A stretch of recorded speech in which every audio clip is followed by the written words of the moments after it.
Welcome into the DFS Den. It's Dave Eddy here, aka Corporal Eddie on Twitter. And let's talk about some large field MME because let's be honest, I think that this is probably the most popular form of NFL DFS because this is where you can win an astronomical amount of money. This is what the Millie Maker is, and this is just where a lot of people gravitate to. But I have to tell you, a lot of you folks are drawing almost dead based on the way that you're building and constructing and thinking about your lineup. So I'm here to help you out a little bit. First, let's talk about what is MME. MME is mass multi-entering. So in this regard, to me, it's basically meaning that you're in contests where you can enter between 20 and 150 lineups into the same contest. And these are contests that are over 5,000 entries. Now, most of these are going to be 100,000, 200,000, 3, 4, 500,000 entries. So these are going to be really large, but let's just define it as anything over 5,000 because there are a lot of entries, a lot of contests that have entries under that amount of money. But let's start off with roster construction. So with roster construction, especially in these big tournaments, correlation is key. And I'm going to tell you, get at least 5 correlated players in every one of these lineups. Now, it's not that hard to do this. Where you're going to start off with is you're going to start with the game stack. So by game stack, I'm talking about stacking up your quarterback with a pass catcher. Now, typically, that's a wide receiver. It could be a tight end.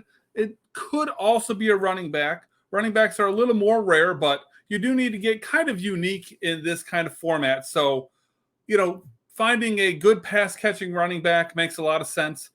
Double stacking here makes a lot of sense. So that means quarterback with 2 players on his team as well. Again, could be 2 wide receivers, could be a wide receiver and a tight end, could be running back and wide receiver. If you want to get really crazy, it could be a running back and a tight end, but that's got to be just the right combination. But then we want to run that back as well. And by running it back, it means an opposing player on the opposite side of the ball. So again, usually that's a wide receiver, could be a tight end, even could be a running back. So that'll get us at least 3, if not 4, correlated players in our lineup. And then we do what's called a secondary stack. So again, usually it's 2 pass catchers. So 2 wide receivers, a wide receiver and a tight end.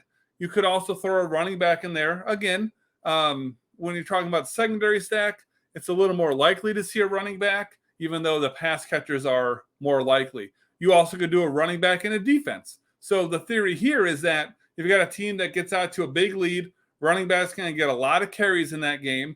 Ideally, he would probably get a couple of touchdowns for you as well. And then because the other team is going to be trying to catch up, they're going to be throwing the ball a lot, which is going to result in increased opportunities for sacks, increased opportunities for interceptions.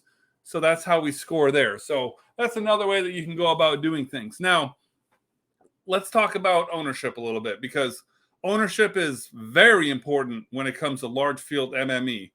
And just your roster as a whole probably needs to fall somewhere around the 100 to 120%. So that's adding up all the positions. So you definitely need to have access to something where you can get estimated ownership percentages. And I tell you what, if you play a chalky lineup, you're easily going to get this in the 160, 170, 180% range. And you're not going to do well long-term in MME playing that route. So 100 to 120% total is what you're looking for, large field MME. Now, how do we go about doing that? Well, we need to lay off the chalk and we need to be somewhat unique without getting absolutely ridiculous. I'm going to tell you to play somewhere between 4 and 6 players under 10%. My sweet spot is 5, but 4 to 6 works out well for you. And that number at 10%, it's not hard and fast. I mean, you can adjust it as needed. You could go as low as 8. You could go as high as 12. Well, whatever works that week because, again, not many black and white rules here in DFS. Now, you're going to have to play some chalk. I would tell you in large field MME, 1 or 2 chalky type players, so over 20% is fine. Ideally, you would play 1. Sometimes 2 is going to make sense. You do what you need to do, but you do need to keep a checklist, which is keeping you in line and making sure that you are constructing a lineup that gives you an opportunity to win. Now, lastly, for large field MME, It's going to hurt and it's not going to be comfortable, but to beat this many people, we're going to have to play someone that's going to be rostered under 3%. Again, not a hard and fast rule. You can make that 4%, you can make that 5%, but 3% typically is where that number lies. And again, it's not going to be ideal. You're not going to love it. But if you're going to take down one of these tournaments or you're going to get a top 1% finish, which is where we're going to make our money. That's why we're playing large field MME, is we need to get at the tippy top of the standings. This is what you need to do more often than not for it to be successful. Again, you can skin a cat a lot of different ways in NFL DFS, so you can definitely not do this and still win, but this is proven to be an effective roster construction over and over and over and over again, year after year. Now, gaining leverage in this kind of a large field is also critical.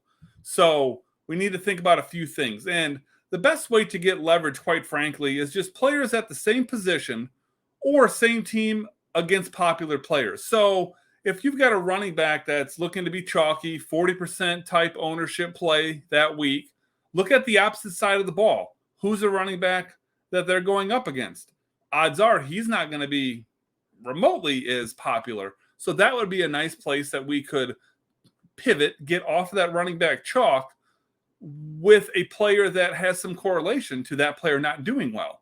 Same thing with a chalky quarterback, right? A chalky quarterback means that he's going to be expected to put up points. Well, if he's putting up points, the other team has to put up points. So playing the opposing quarterback to a, chalky quarterback is another way of getting some leverage. And of course, you're going to want to stack that quarterback, but I mean, that kind of goes back to the roster construction aspect of things. So these are some things that I kind of feel like are must, at least to some extent. I know that this is all kind of just a guideline in general to get you down the right path. And you do need to make adjustments. Every single DFS week is different.